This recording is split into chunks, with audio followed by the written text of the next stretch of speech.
Patparganj seat पे आम आदमी पार्टी के कैंडिडेट यहाँ अवध ओझा, वो उन्होंने जो अपनी हार है वो स्वीकार कर ली है। क्या लिखा है? राजा क्या करता है? उन्होंने कहा है ये मेरी पर्सनल हार है, I could not connect to people, और मैं लोगों से मिलूंगा और अगला चुनाव भी यहीं से लड़ूंगा। अगर माइक यहाँ पे लगाएंगे कुछ सुनाएंगे। ये बताया किस पार्टी से लड़ेंगे? ये तो उनका कभी नहीं बताते वो।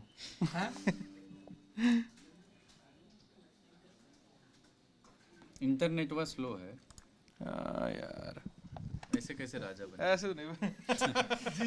राजौरी गार्डन से भाजपा प्रत्याशी मनजिंदर सिंह सिरसा जीत गए हैं 18,000 वोटों से। ये भी एक रिजल्ट डिक्लेयर हो गया। दिल्ली कैंट की सीट पर रिजल्ट डिक्लेयर हो गया। आम आदमी पार्टी वहां 2029 वोटों से जीत गई। कैंट सुनते हुए सबसे पहले कमांडो सुरेंद्र याद आते हैं। हाँ, लेकिन अब वो भारतीय जनता पार्टी में है। जी हाँ, जी जी थोड़ा फुल स्क्रीन करिए।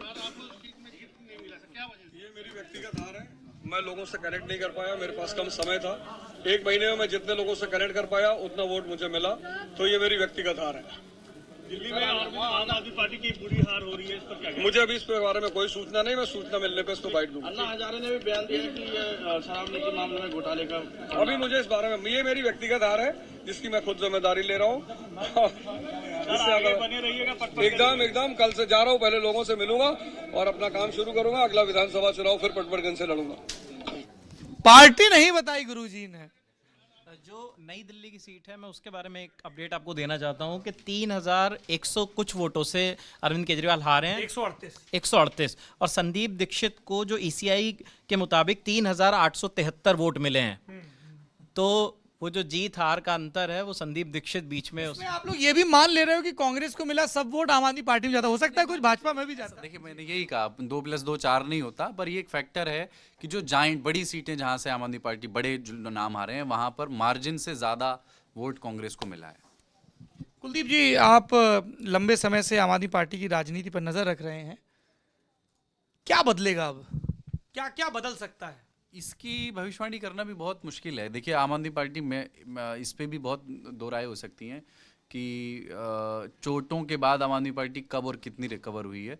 पर मेरा असेसमेंट है कि आम आदमी पार्टी ने कई चोटें खाई हैं अपने राजनीतिक सफर में, और उनके बाद वो बहुत स्ट्रांगली जीत करके आई है। एक 2014 के बाद 15 बाउंस बैक किया, उसके बाद नहीं, मतलब उसमें वो भी मानिए आप कि पंजाब जीतते जीतते रह गए। जब कांग्रेस जीत करके आ गई थी उसके बाद पंजाब में वापस आए।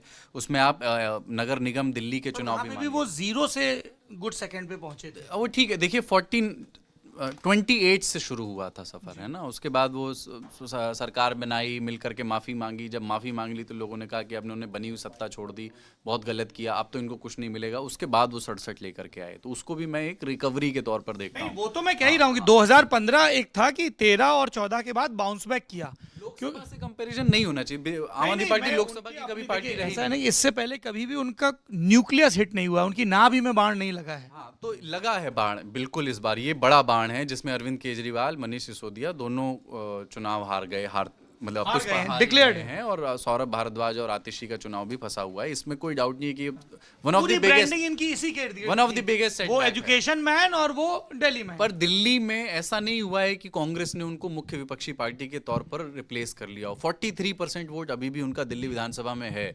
43%, यानी अगर वो 3% और वोट लाते तो बीजेपी और ये दोनों 35 और 38 की लड़ाई लड़ रहे होते। तो जो 2.5-3% की चोट आम आदमी पार्टी को लगी है, वो इतनी, मतलब वो ऐसी चोट नहीं है कि पार्टी को खारिज कर दें कि अब पार्टी खत्म है, अगले विधानसभा चुनाव में तो पार्टी मुख्य विपक्षी पार्टी। सवाल ये है, जो एक बात होती है कि वो डाउनहिल वाला मामला, जैसे हम और आप उत्तर प्रदेश से आते हैं, 1989 के जब विधानसभा चुनाव होते हैं, ठीक है, तब कांग्रेस मुख्य विपक्ष में आती है, फिर उसके बाद से वो नीचे ही चली जाती है।